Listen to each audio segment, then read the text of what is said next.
Yeah, you already know who it is, man. Fabdon, Gadron, TDF Records, man. The Don Familia, rocking with my main man, Mikey T, the movie star. We go way back, and we working, man. You know, report card radio. My report always been good, always been A1. But now we need to get to 50 Cent, man.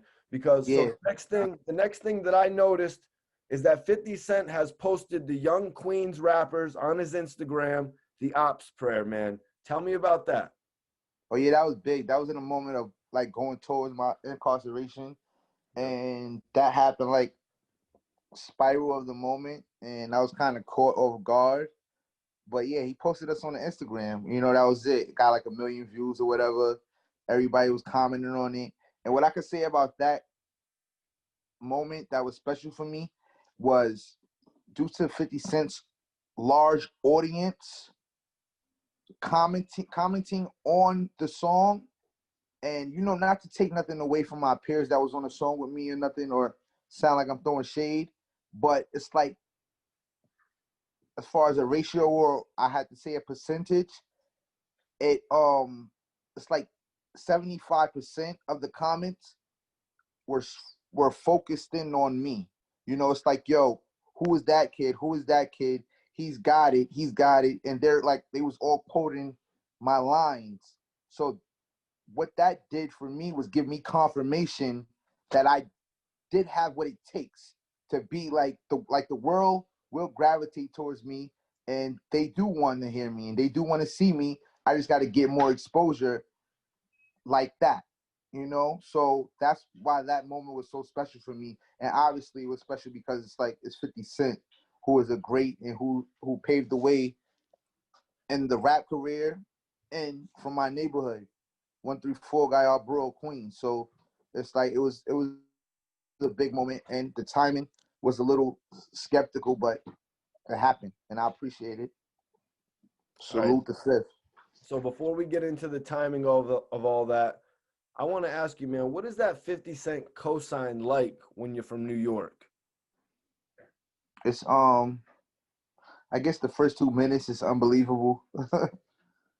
I guess the first 2 minutes is unbelievable. Then it's I don't know. It's like your approach on it. You know, I was humble, so I was humble with it. So, you know, I just showed a lot of gratitude, you know, when it happened, and, you know, it just inspired me to work harder. So if I had to like give you one specific word as far as what that cosign was like, it would just be like epic.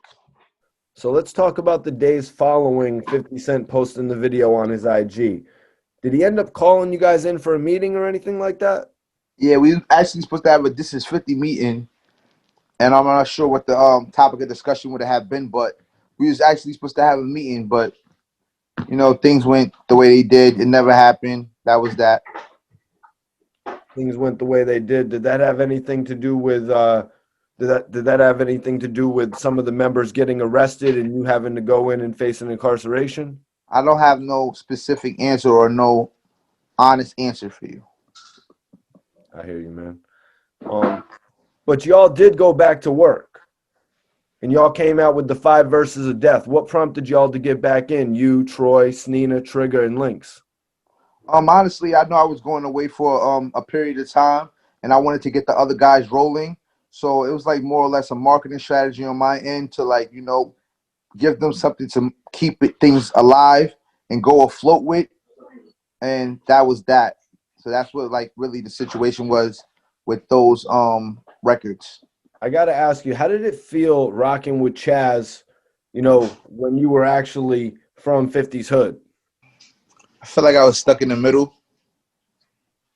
I felt like I was stuck in the middle, and I felt like I had to put loyalty over royalty at a point, you know, because you know, obviously, like 50 Cent came around and he provided a lot of opportunities for the group of people I was rolling with as far as Snow Gang, and I just had to stick to my guns and thug it out. I'm very strong on loyalty, so I just felt like I was caught up in the middle at the time, and I didn't really want to feed into something I didn't know nothing about, because obviously their whole story was before my time. How much of a relationship were you able to actually establish with Chaz? Like a father and son relationship, somewhat. They got real close. Like they got deeper than rap. They got deeper than music. You know, when somebody takes the time to be there with you through your trials and tribulations, which I went through personally a lot, and you know, that's beyond rap, bro. Like it's beyond. There's obviously some love there, and you know, when they do this with wanting nothing in return, it speaks volumes. So I feel like that's like a father and son bond, like a father and son bond, or real like best friend, good friend bond. But due to like the age difference in the game he was schooling me on, I will put it more on the father and son bond.